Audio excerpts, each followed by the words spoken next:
கோமதி ரொம்ப ஷாக்கா கேட்குறாங்க. "என்ன சொல்ற அரசி? நீ என்ன ஒண்ணு சொல்ற? அவன் ஒண்ணு சொல்றான். எதுதான் நடந்தது? எது உண்மை? எது பொய்? ஒண்ணுமே எனக்கு புரியலையே!" அப்படின்னு சொல்றாங்க. "அம்மா இப்ப நான் சொல்றதாம்மா உண்மை." அப்படிங்கிற மாரி அரசி சொல்றாங்க. "என்னதான் நடந்தது சொல்லு?" அப்படின்னு சொல்லி கேட்குறாங்க. "இவருதாம்மா நான் இல்லைன்னா உசிரையே விட்டுருவேன்.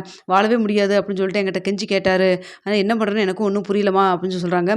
"ஆமா வீட்லேருந்து எப்படி போன?" அப்படின்னு சொல்லி கேட்குறேன். "நான் போலம்மா. இவரு தான் என்னைய நம்ப வச்சு பேசி ஒரு 10 நிமிஷம் போயிட்டு வந்துரலாம் வா அப்படின்னு சொல்லிட்டு கூட்டிட்டு போனாரு. அங்க போனதுக்கப்புறம் என்னால இனிமேல் வாழவே முடியாதுன்னு சொல்லிட்டு ரொம்ப கால் விழுந்து கெஞ்சினாருமா. அது மட்டும் இல்லாம என் கழுத்துல தாலி கட்டியிருக்காருப்பான்னு சொல்லிட்டு தாலி எடுத்து காமிக்கிறாங்க. இத பார்த்தோன்னே, "இது எப்ப நடந்துச்சு?" அப்படின்னு சொல்லி கேட்குறாங்க. இத பார்த்துட்டு குமரவேலு, "ஏய்! இது எப்ப உனக்கு யாரு தாலி கட்டுனா?" அப்படின்னு சொல்லி கேட்குறாங்க. "என்னடா விளையாடுறியா? பொண்ண கூட்டிட்டு போய் தாலி கட்டுனதும் இல்லாம, இத நீ கட்டலைன்னு வேற நீ சொல்லுவியா?" அப்படிங்கிற மாரி பாண்டியன் ரொம்ப கோவப்பட்டு அடிக்க போயிர்றாங்க. வந்துட்டு, "இங்க பாருங்க நீங்க அமைதியா இருங்க. இது எப்ப கட்டுனாங்கன்னு எனக்கு தெரியவே தெரியாது. அரசி உனக்கு கல்யாணம் ஆயிருச்சா ஏற்கனவே?" அப்படின்னு சொல்லி கேட்குறாங்க. இதெல்லாம் பார்த்துட்டு எல்லாருமே ரொம்ப ஷாக் ஆகுறாங்க. "எப்படிதான் கழுத்துல தாலி வந்துச்சுன்னு தெரியலையே!" அப்படின்னு சொல்லிட்டு, அப்ப அரசி சொல்றாங்க, "இது எல்லாத்துக்கும் காரணம் இவரு தான். இவரு தான் வந்து என்னால வாழவே முடியாதுன்னு சொல்லிட்டு என் கழுத்துல தாலி கட்டி விட்டாரு. அது மட்டும் இல்லாம தாலி கட்டினதுக்கப்புறம் என்ன நடக்க போகுது? ஏற்கனவே வந்து அங்க வீட்ல எல்லாரும் அப்படித்தானே கல்யாணம் ஆனது போனதுக்கப்புறம் ஒண்ணும் நடக்கலைல்ல. 2 குடும்பமும் சேர்ந்து தான் ஒண்ணும் பிரச்சனை பண்ணாம தான் இருக்காங்க. இப்ப நம்ம கல்யாணத்து மூலமா ஒண்ணு சேர்ந்தோம்னா, கண்டிப்பா நம்ம 2 குடும்பமும் ஒண்ணு சேர்ந்துரும் அப்படின்னு சொல்லிட்டு தாலி கட்டி விட்டாரு." அப்படின்னு சொல்றாங்க.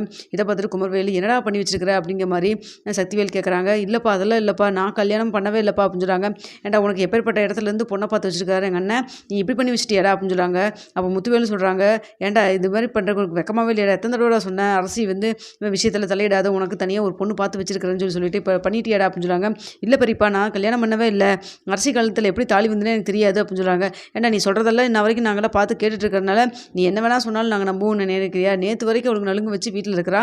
இப்ப நைட் ஃபுல்லா உங்க கூட இருக்கிறா. இப்ப காலைல வந்தா, அவ கழுத்துல தாலி இருக்குன்னா, அப்ப நீ கட்டாம வேற யாரு கட்டுவாங்க?" அப்படின்னு சொல்லிட்டு இருக்கிறாங்க. "இது கட்டவே இல்ல. நான் கட்டவே இல்ல. நான் வந்து அவள கடத்திட்டு போனது என்னமோ உண்மதான். ஆனா வந்துட்டு அங்க போய் இவள தாலி கட்டணும்னு நினைக்கல. கூட்டிட்டு போறப்ப தாலி கட்டிட்டு வரணும்னு தான் நினைச்சேன். ஆனா அங்க போனதுக்கப்புறம் தான் நினைச்சேன், உங்க குடும்பத்த பழி வாங்கணும் மட்டும் தான் எனக்கு தோணிட்டு இருந்தது. அதனால தான் நைட்டு பூரா கூட இருந்துட்டு கொண்டு வந்து விட்டோம்னா, யார் இவள கல்யாணம் பண்ணிப்பாங்க? இவள பார்த்து பார்த்து நீங்க ஒவ்வொரு நாளும் வேதனைப்படுவீங்கல்ல, அதுதான் எனக்கு வேணும்." அப்படின்னு சொல்லிட்டு நான் இப்படி பண்ணேன். மத்தபடி இவ கழுத்துல நான் தாலி கட்டணும், இவள பொண்டாட்டிய ஏத்துக்கணும்னு நான் நினைக்கவே கிடையாது அப்படின்னு சொல்றாங்க. இதெல்லாம் சொல்றத பார்த்துட்டு எல்லாருமே ரொம்ப ஷாக்கா பார்க்குறாங்க. "அப்பனா பழி வாங்கனதுக்காக தான் இப்படி பண்ணியாடா?" அப்படின்னு சொல்லிட்டு கதிர் வந்து அடிக்க போறாரு. "ஆமா நான் அதுதான் பண்ணுனேன். மத்தபடி இவளெல்லாம் நான் கல்யாணம் பண்ணவே கிடையாது. பொய் சொல்றா." அப்படின்னு சொல்றாங்க. அப்ப அரசி சிரிச்சுக்கிட்டே கழுத்துலேருந்து தாலிய கழட்டுறாங்க. தாலிய கழட்டுறத பார்த்துட்டு, "கோமதி என்னடி பண்ற?" அப்படின்னு சொல்றாங்க. "அம்மா இது நானே எனக்கு நானே கட்டிக்கிட்ட தாலிம்மா. அவன் ஒண்ணும் எனக்கு வந்துட்டு தாலியும் கட்டல, ஒண்ணும் கட்டல. அவன் வாயிலேயே உண்மைய வர வைக்கணும் அப்படிங்கிறதுக்காக தான் நான் இப்படிலாம் ஒரு ட்ராமா பண்ணேன்." அப்படின்னு சொல்றாங்க. இத பார்த்துட்டு பாண்டியன் சொல்றாங்க, "ஏன்டா உனக்கெல்லாம் வெட்கமாவே இல்லையாடா? என் குடும்பத்த பழி வாங்குறதுக்கு என் பொண்ணு தான் உனக்கு கிடைச்சாளாடா? ஆம்பளையா இருந்தா நேருக்கு நேர் மோதணும்டா. இப்படி வந்து கோலத்தனமா இப்படிலாம் பண்ணிட்டு இருக்கிறீங்க. இதான் உன் பையன வளர்த்துற லட்சணமா? என்னமோ வந்து கேட்ட என் பொண்ண நீ வளர்த்துன லட்சணம் என்ன? வீட்ட விட்டு ஓடி போயிட்டா, ஓடுகள்ன்னு என்னென்னமோ பேசிட்டு இருந்த. இப்ப யார் இந்த வேலைய பண்ணியிருக்கா? உன் பையன் தான் வீடு புகுந்து பொண்ண தூக்கியிருக்கான்." அப்படின்னு சொல்றாங்க. "அவன் வீட்டுக்குள்ள எப்படி அவன் வந்து பொண்ண தூக்குற வரைக்கும் நீங்கலாம் என்ன பண்ணிட்டு இருந்தீங்க?" அப்படிங்கிற மாரி சதீஷோடைய அம்மா கேட்குறாங்க. "அதெல்லாம் இல்ல." அப்படின்னு சொல்லிட்டு அப்ப சொல்றாங்க, "நானே எல்லாம் போலம்மா. சுகன்யா அத்தை தான் வந்துட்டு இவன் வந்து ஃபோன் பண்ணான்னு சொல்லிட்டு குடுத்தாங்க. அது மட்டும் இல்லாம ஒரு ஃபோட்டோ வந்து ஏதோ வந்து எடிட் பண்ணி வச்சுட்டு, இந்த ஃபோட்டோ ஊர் பூரா காமிச்சுருவேன் அப்படின்னு சொல்லிட்டு என்னைய மிரட்டுனாங்க. எனக்கு அப்ப தெரியாது.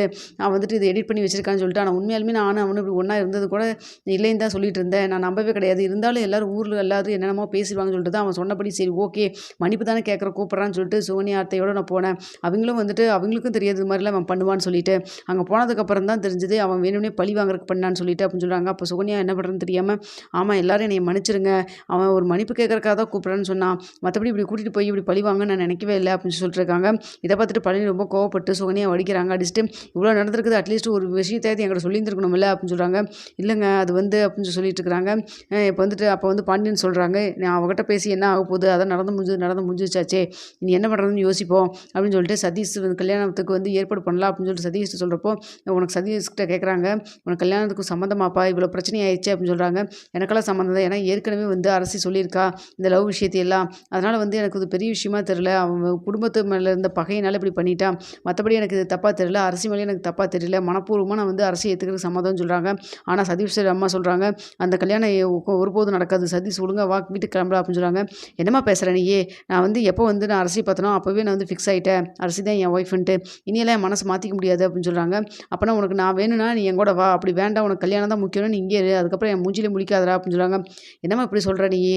நம்ம வீட்ல ஒரு பொண்ணு இந்த மாரிலாம் நடந்திருந்தா நீ யோசிச்சு பாரு" அப்படின்னு சொல்றாங்க. அதுக்கப்புறம் தான் சதீஷோடைய அம்மாவும் மனசு மாறி கல்யாணத்துக்கு ஒத்துக்கிறாங்க. அப்ப பாண்டியன் சொல்றாங்க, "பார்த்தீங்களா நல்லவங்களுக்கு சோதனை வரும். ஆனா கடவுள் ஒருபோதும் கைவிட்ற மாட்டாரு.